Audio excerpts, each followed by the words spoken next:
اب سوچئے اس بیٹی کا مقام کیا ہوگا جسے حسین نے مانگا ہو۔ تہجد میں کہا پروردگارا ایک سینے پہ سونے والی اور اس کا نام سکینہ رکھوں گا کہ میری تسکین کا سبب بنے گی۔ آپ جب عرب میں جائیں گے تو عرب میں ایران میں نام رقیہ بتایا جاتا ہے۔ بہت سے لوگ کہتے ہیں نہیں وہاں تو رقیہ نام ہے، آپ سکینہ کہتے ہیں۔ عزیزان گرامی نام پہ اختلاف ہو سکتا ہے، وجود پہ اختلاف نہیں ہے۔ سب نے لکھا، حتی طبری نے لکھا، اس نے تو نام نہیں لکھا لیکن طبری تک نے لکھا اپنے تاریخ میں کہ حسین کی ایک 4 برس کی بچی تھی جس کا زندان شام میں انتقال ہو گیا تھا۔ اب اولاد والے بیٹھے ہیں، میں سب سے کہوں گا کہ جا کے جملوں کو سنیے گا۔ مجھے نہیں معلوم ہمیں دوبارہ کب مہلت ملے، کون اگلے برس زندہ رہے کون زندہ نہ رہے۔ سب کے سب آج ذرا کوشش کریں گے کہ کسی ہر آنکھ میں آنسو ہو۔ آج خود امام حسین کو پرسہ دینا، آج سید الشہداء کو پرسہ دینا۔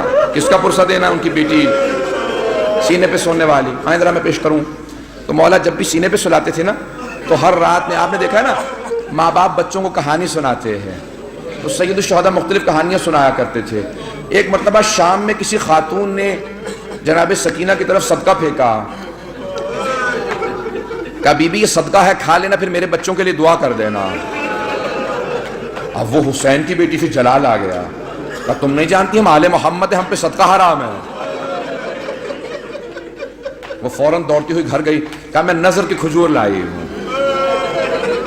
ذرا دعا کر دینا، تمہارا چہرے پہ بڑا نور ہے۔ بچی سے کہا تم ذرا دعا کر دینا، یتیم بچوں کی دعائیں قبول ہوتی ہیں۔ تو جناب سکینہ نے کیا کیا؟ ننھے ننھے ہاتھ اٹھائے، کہا میں کھجور بعد میں کھاؤں گی، پہلے بتا دعا کیا ہے۔ اس نے کہا 3 دعائیں ہیں، میرا شوہر سفر میں گیا ہے تجارت کے لیے، دعا کرنا سلامتی سے واپس آ جائے۔ پھر دوسری دعا کہی، پھر تیسری دعا جانتے کیا کہی اس نے؟ میں سارے چھوڑ کے جا رہا ہوں مسائل۔ کہا کہ تیسری دعا یہ ہے بس بچی اے بیٹی یہ دعا کر دینا جیسے آپ یتیم ہوئی ہیں میرے بچے کبھی ایسے یتیم نہ ہو۔ اب بی بی کو بہت جلال آیا، حسین کی بیٹی تھی نا، اگر سن سکے میری طرف دیکھ کے سنیے گا۔ تو ایک جملہ کہا پھپھی اماں میرے بابا جب مجھے سینے پہ سلاتے تھے نا تو ہر رات ایک کہانی سناتے تھے، انبیاء کی کہانیاں سنایا کرتے تھے۔ میرے بابا نے مجھے کہانی سنائی تھی، ایک نبی تھے جن کا اللہ نے قرآن میں تذکرہ کیا ہے، حضرت صالح۔ حضرت صالح کی اونٹنی تھی، پھپھی اماں میرے بابا کہتے تھے کہ ان کی امت نے اس اونٹنی کو قتل کر دیا تھا لیکن اللہ نے اس اونٹنی کو ایک بچہ دیا تھا۔ پھپھی اماں میرے بابا کہتے تھے کہ جب اس امت نے اونٹنی کا کوہان کاٹا نا وہ اونٹنی مر گئی، وہ بچہ پہاڑ پہ چڑھ گیا اور اس نے رو کے سر اٹھایا اور کہا پروردگارا اس امت پہ عذاب بھیج دے، انہوں نے میری ماں کو مار دیا۔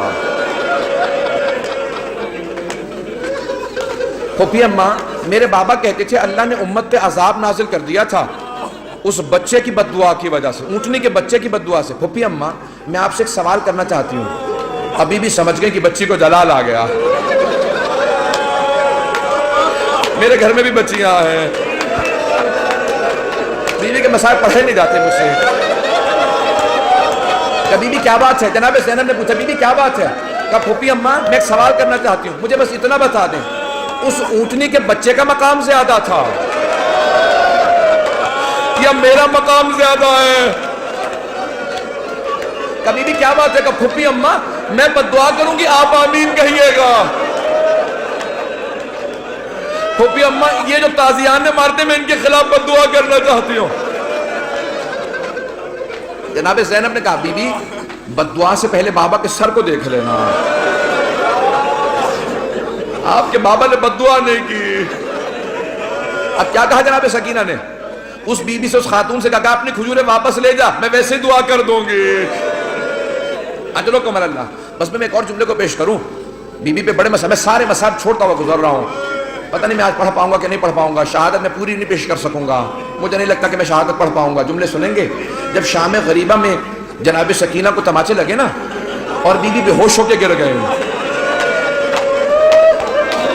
آپ نے کبھی دیکھا 3.5 برس کے بچے بے ہوش ہو جا؟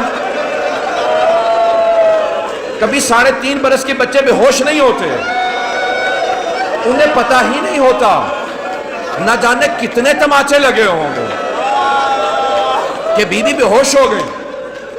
جب بے ہوش ہو گئی نا تو چاروں طرف سے بیویوں نے ماتم شروع کیا، آنسو بہنے لگے۔ جناب سکینہ کے چہرے پہ گرے، ہوش آ گیا۔ کچھ ہی دیر میں پانی آیا، مجھے نہیں پتا پانی کون لایا، کچھ کہتے ہیں ہور کی بیوہ تھی وہ لے کے آئیں، کون لایا مجھے نہیں معلوم، تاریخ سے میرے نزدیک ثابت نہیں، لیکن یہ پتا پانی آیا۔ جب پانی آیا نا تو جناب سکینہ کو سب سے پہلے پانی پیش کیا گیا، ایک کوزے میں ڈال کے کہا بی بی آپ پانی پی لو۔ تو جناب سکینہ نے ایک سوال کیا کہ پھوپھی اماں آپ نے سب سے پہلے پانی مجھے کیوں دیا؟ کہا بی بی آپ سب سے چھوٹی ہیں، آپ کیونکہ سب سے چھوٹی ہیں اس لیے آپ کو پانی پیش کیا۔ اب ایک مرتبہ بی بی سکینہ نے کوزہ ہاتھ میں لیا، مقتل میں اتر گئیں۔ جناب رباب نے آواز دی، جناب زینب نے کہا بیٹی کہاں جا رہی ہو؟ کہا پھوپھی اماں آپ نے کہا کیونکہ میں سب سے چھوٹی ہوں، لیکن مجھ سے چھوٹا میرا بھیا علی اصغر ہے، میں پہلے اصغر کو پانی دوں گی۔ اجرکم اللہ، اجرکم اللہ۔ بس بھئی اب شاید آپ برداشت نہ کر سکیں، اس کے بعد میں دعا نہیں کرا پاؤں گا۔ جب راستے میں چل رہے تھے نا امام سجاد کہتے ہیں میری بہن کے سوالوں نے مجھے بہت رلایا۔ جب حلب کے قریب ایک مرتبہ رسیاں کھولی نا بیویوں کی تو جناب سکینہ آپ نے دیکھا یتیم بچوں کو بہت شوق ہوتا ہے کوئی سینے سے لگائے، کوئی پیار کرے، خصوصاً اگر کوئی حسین کے پیار کی عادی ہو۔ تو جیسے بیوی کی رسیاں کھولی نا دوڑتی ہوئی گئی امام سجاد کے گلے میں باہیں ڈال دی۔ جیسے بیوی نے باہیں ڈالی نا اپنے بھائی کے گلے میں تو امام سجاد نے کہا آہ۔ جب آہ سنی نا کہا بھیا کیا بات ہے، آہ کیوں کر رہے ہیں؟ کہا بی بی مجھے دھوپ میں بٹھائے رکھتے ہیں، میری زنجیریں گرم ہو جاتی ہیں، جب کوئی ہلاتا ہے نا تو میری کھال اترنے لگتی ہے۔ اب جب بی بی کو پانی ملا بی بی نے مولا کے زنجیروں پہ ڈالنا شروع کر دیا۔ کہا بی بی کیا کر رہی ہے؟ کہا بھیا آپ ہی نے تو کہا تھا زنجیریں گرم ہیں، میں زنجیروں کو ٹھنڈا کر رہی ہوں۔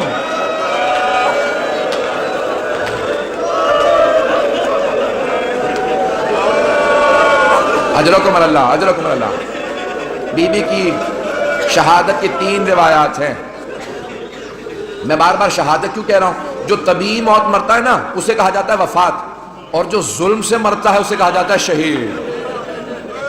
اب بی بی بھی تو بڑا ظلم ہوا تھا نا، اب لوگ برداشت نہیں کر پائیں گے۔ میں شہادت کی ایک روایت صرف پیش کرنا چاہتا ہوں اگر سن پائیں، لیکن میں ایک سوال کروں آپ سے، اگر کوئی کسی کے بچے کو تماچا لگا دے، ماں باپ سامنے کھڑے ہوں کیسی کیفیت ہو جاتی ہے، خصوصاً اگر ماں بیوہ ہو۔ جب شام غریبہ میں بی بی کو تماچا لگا نا تو جناب رباب نے بڑی حسرت سے جناب زینب کو دیکھا، کیوں کہ بی بی میری بچی کو بچا لو۔ جناب زینب نے